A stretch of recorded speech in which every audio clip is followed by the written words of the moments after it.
Chaque jour compte, chaque jour de télétravail. Le gouvernement sonne la mobilisation générale et rappelle à l'ordre les mauvais élèves. Télétravailler partout où c'est possible devient impératif, a dit le Premier ministre hier.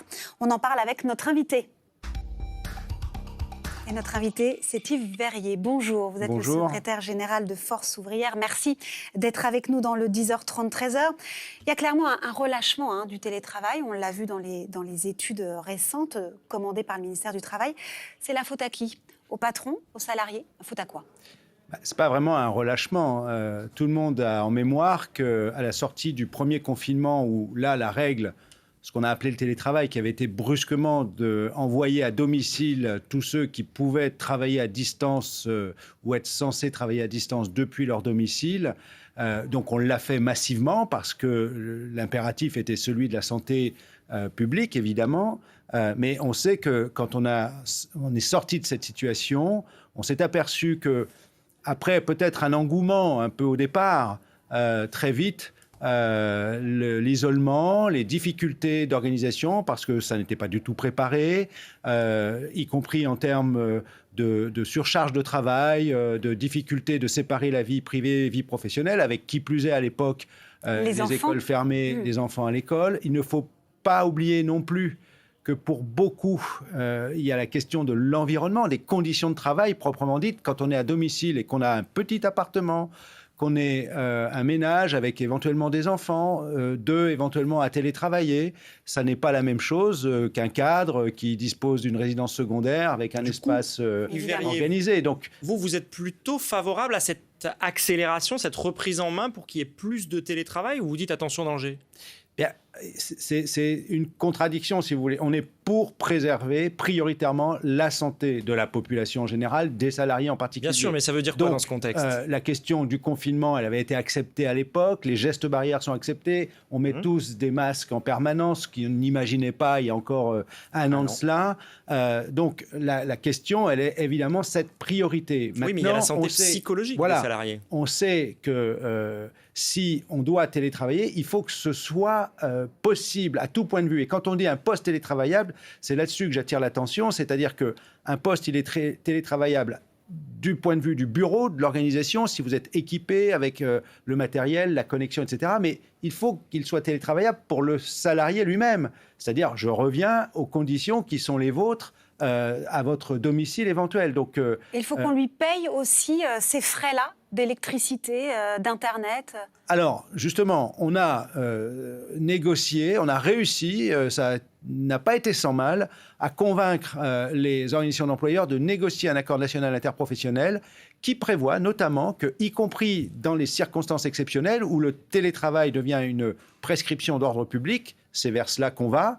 Le gouvernement a maintenu la possibilité d'une journée de respiration, on va dire, au bureau, parce que 100% chez soi, vous savez... Un jour en présentiel, c'est important. Oui, je l'avais dit d'ailleurs. Vous savez, quand vous êtes en télétravail à 100% à domicile, avec le couvre-feu à 18h, vous êtes quasiment en situation de confinement. Et là, Yves Verrier, vous êtes d'accord avec beaucoup de chefs d'entreprise qui disent depuis quelques jours, attention, on a aussi besoin d'une présence en équipe parce qu'il y a de l'émulation, des fois une meilleure productivité. Et parce qu'il y a du travail aussi. Ouais. Alors, pour les banques, les assurances notamment. Il faut se méfier d'un certain nombre d'employeurs. Je pense que les résistances au télétravail, elles viennent plus souvent des employeurs qui ont tendance à penser qu'on ne travaille pas quand on est à la maison. Aussi bien à la maison.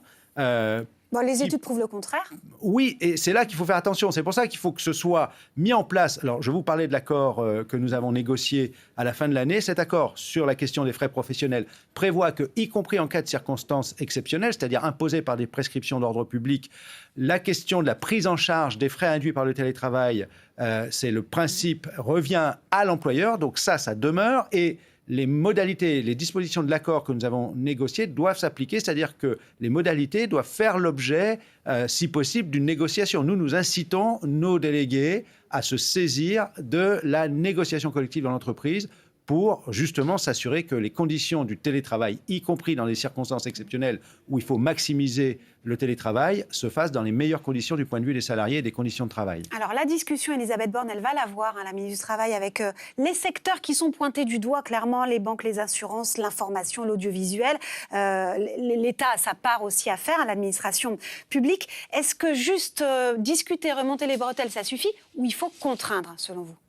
C'est très difficile de contraindre parce que... Dans le Code du travail, peut-être, d'écrire s'il y a une prescription d'ordre public qui tout à coup dit plus personne au bureau, ça serait une décision d'ordre public prise par les pouvoirs publics qui s'imposerait. Maintenant, il faut regarder quelle est la nature de la décision pour qu'elle devienne normative et contraignante. La contrainte, elle est celle de la responsabilité de l'employeur vis-à-vis de la santé de ses salariés. Et s'il s'avère que de ne pas respecter la prescription du télétravail met en péril ou en danger ou affecte la santé des salariés, l'employeur en serait tenu responsable à ce moment-là. Des sanctions, juste pour finir sur ce thème, est-ce qu'il faut sanctionner ?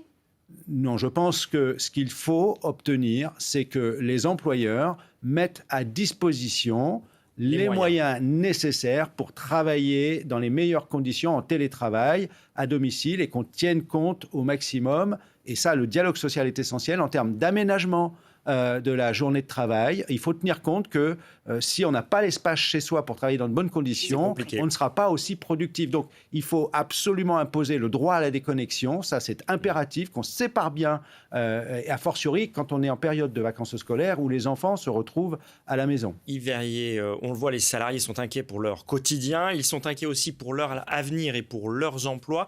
Hier, la CGT notamment et d'autres syndicats appelaient à la mobilisation. Pas vous. Est-ce que c'est parce que c'est difficile de se mobiliser en ce moment ? Oui, c'est difficile de se mobiliser. Cela étant, il y a beaucoup de situations de tension qui donnent lieu à des mobilisations. On est mobilisé au quotidien, notamment face à des plans de suppression d'emplois. J'alerte systématiquement, et ça c'est une exigence de notre part, que le gouvernement soit beaucoup plus strict, beaucoup plus rigoureux quant au comportement des entreprises, notamment quand elles bénéficient d'aides publiques. Donc contraindre, interdire les licenciements quand il y a des aides ? Absolument. Je pense qu'à partir du moment où une entreprise a bénéficié ou bénéficie d'aides publiques, ces aides publiques ont pour vocation à préserver l'emploi, justement, eh bien, elles ne doivent pas pouvoir licencier. Nous avons réussi, par exemple, dans le secteur aéronautique, à Airbus, à négocier des plans de départ, zéro départ contraint, zéro licenciement. Donc, ça doit pouvoir s'imposer partout et, si possible, zéro départ, bien évidemment.